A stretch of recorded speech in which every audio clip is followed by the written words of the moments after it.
Hey Spooners, thank you for joining Tiny Spoon, your experimental bite-sized literary magazine, to celebrate the release of our 9th issue, Cut, Copy, Paste, the Remix.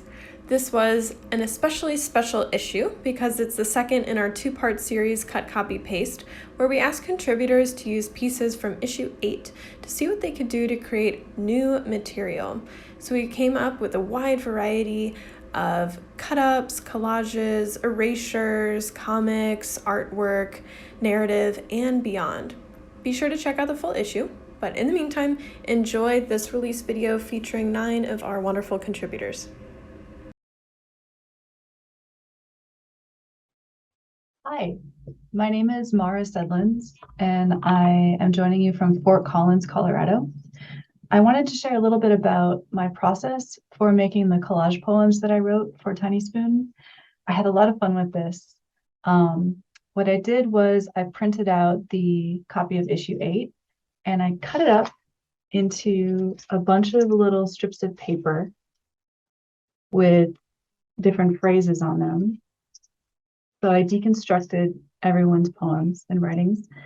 And then what I would do is I would just pick one randomly from this giant bowl and choose something of the phrase that I liked and write it down in a notebook, and then do the same until I felt like I had something that was complete. And I did this multiple times and then chose some images in order to provide a framework on the page to construct the poem collage. And then I would kind of work from there and arrange the poem in a way that I thought made sense on the page. So for this issue release, I was really excited that I still had all of this great content left over to work from. So I made one more collage poem to celebrate the release of the zine. So I'm going to read that for you now.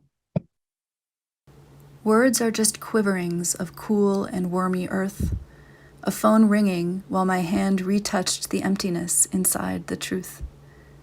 It is indescribably the sensation of when the cicadas fell silent to slide past each other like tectonic rivulets fucked up around the differences between two spellbound creatures who knew impending rain. Meet you at that moment, into the shoreline, pulling seams, her dresses always waiting for summer, the bend beckoning this one in particular, a definition centered around my body, if not the moon, while wearing whatever reason between us in our silvery weight. Like occult symbols, the mandolins enter stage right, pink entities with the delicate sleep and wakefulness of trees, of what the World Health Organization recommends. So that when they lay in bed at night, this exercise, breathing the quiet like ghostly speakers, crackled to life in showers of glowing spangles. The wind, as mockingbird, grows a tangled secret, made of that space-dark, half-imagined nothing, he said, shrugging down home, whether it was always a golden atlas continuing to outdate itself, or roses he could not contain.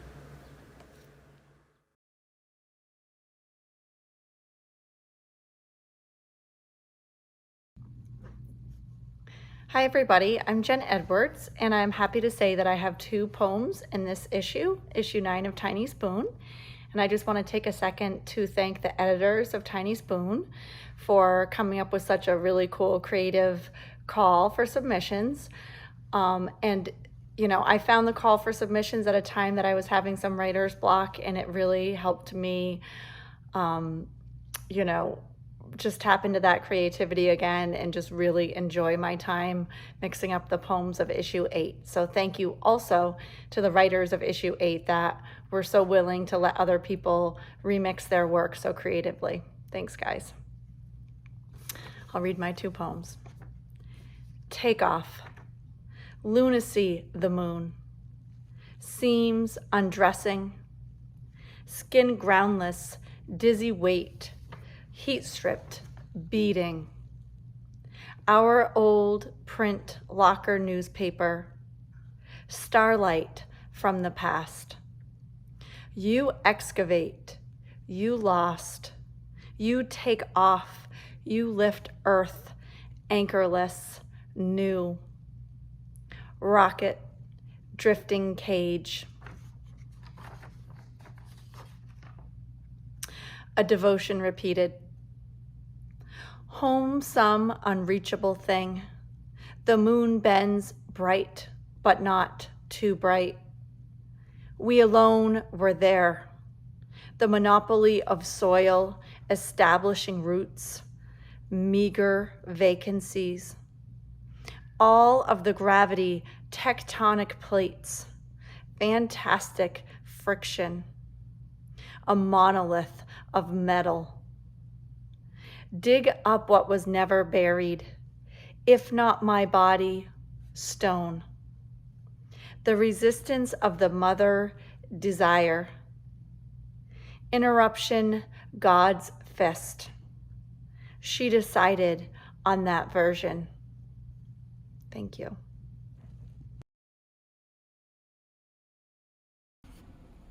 Hi, I'm Ray Frost, and this piece is called The Intimacies We Have Shared.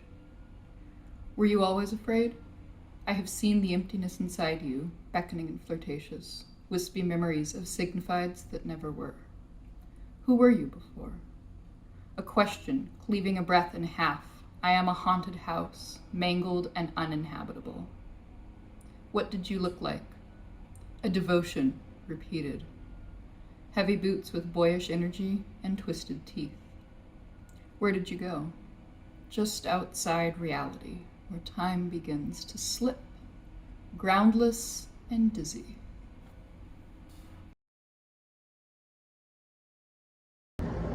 Hello, Tiny Spoon. My name is Kaylynn Hutchison, and today I'm very happy to be reading my poem, Death's Dream, an erasure poem from the very lovely Death Dream in Purple of issue 8.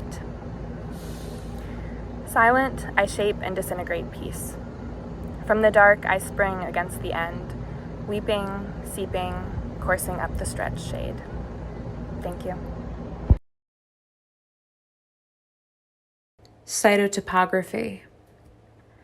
I imagine mountains forming as handfuls of coarse-crusted earth climbing up from beneath roots already ripened. I dream the catacombs mimic the blood burrow of womb, wet and tangled as the buried regrow underground in droves, as a swollen smoke cloud rises to meet the sky. I hope the scurrying sunbeams meet prisms and shine the softest colors on the garden's ivy before they fade, and I aspire after the mangled shoreline as it vanishes into the darkness.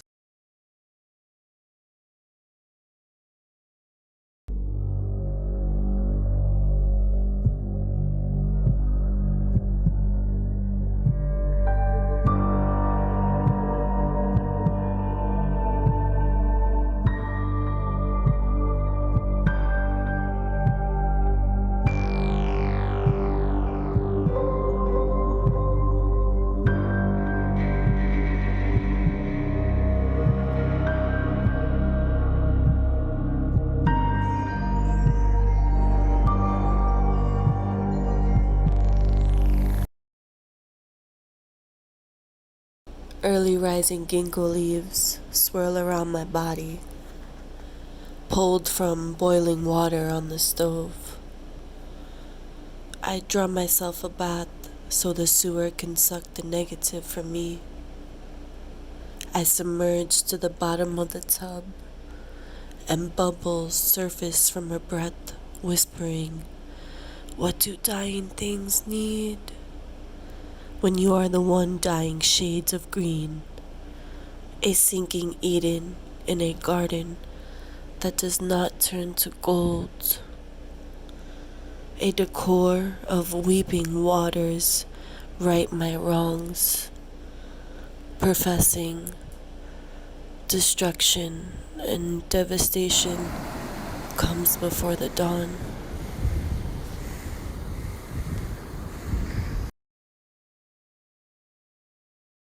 Blue Mountain. Outside the window, the giant hand makes threatening, grasping motions while you eat lunch at your desk. Corn fritter sandwiches. When you turn away, the hand taps on the long pane of glass. The order of the world is falling prey to other souls. You've known this to be true all your life, from the moment you fell in love with your mother's brown eyes. Infatuation, that's what keeps this rock turning. The world is just rock. You know this. You know everything on top is just decoration. You can see blue mountains in the distance, hope marked with the ridges of giant fingerprints. The hand shaped everything. You used to live on the other side of those mountains. Grew up watching the rising graph lines of their slopes from your bedroom window. It wasn't always easy to talk to your mum. You noticed her gazing at the peak's silhouettes most evenings from the porch, just like you did in the window above her. Sometimes the desert dust made the skyline hazy. You knew she dreamed of the green cornfields of her childhood. It was a restrained life that felt uncomfortable for both of you, but you had no one else and, until school finished, nowhere else to go. After, the hand moved you to the city on the other side of the mountains with one swift push, from your mother's house to a flat with a man 1 year younger than you and a dog, and a job emailing forms from one department to another. After 5 years and 2 more men, you are still learning what to say when they leave, how to convince them and yourself that you'd already predicted the ending. The hand once pushed you up the edge of the Blue Mountains on a Wednesday, just so you could watch the city from a distance while everyone else ate lunch. The office assumed you were ill, but you don't remember telling the receptionist why you weren't there. You walked, burnt and thirsty, through the remains of the last bushfire and stood at the top amongst mangled charcoal. You knew that no matter where life took you next, even if you became happy, you could never unhaunt those mountains, covering them with an invisible layer like soft, hushed ash. You wonder if you will always feel just like a teenager, life too raw, pot-marked by adult events like buying a flat, choosing to put down a dog. You wonder if you'll ever stop being the prey to others' souls. No one in this city can see beneath your decoration. They leave first. The hand knows it all. It's the one that carves your story. The only thing that can hit against your office block, beckon with crooked finger, and move you through this unyielding world. Oh, restless, Jessica Reed. Oh, restless, like frost on the frozen ground, breaks into so many other, unless one is made of yellow thread and eclectic, please, I stared. Otherwise, the word is just burrowing. Dry its bladder from beams, thin wings of paper seeds, gazeless stare, and diagnosing your own lunacy. Technically part, supernova counterpoise, pulling seams, invisibility, David Bowie songs, a technique, hold them in their timber. Moon-dipped rhythm continuing to outdate itself. Half-imagined pond, mangoes and the lies, pretend I know, a go-ghost. Field adjacent is a wind. On its edge, the rejection of reason blurs and half-imagined pond. An awkward signature like 7/8 happens sometimes. Quarter notes as keychains, spanning bars and making mischief. But the glue now clung. I'm ahead, but I want the bend beckoning, and I can't tell hiding, not, without the staggering interruption. I'd dismantle. Snow falls on the snowy moon. Undanceable, even has no ear. Tries too hard to merge, nodded, called it an accident.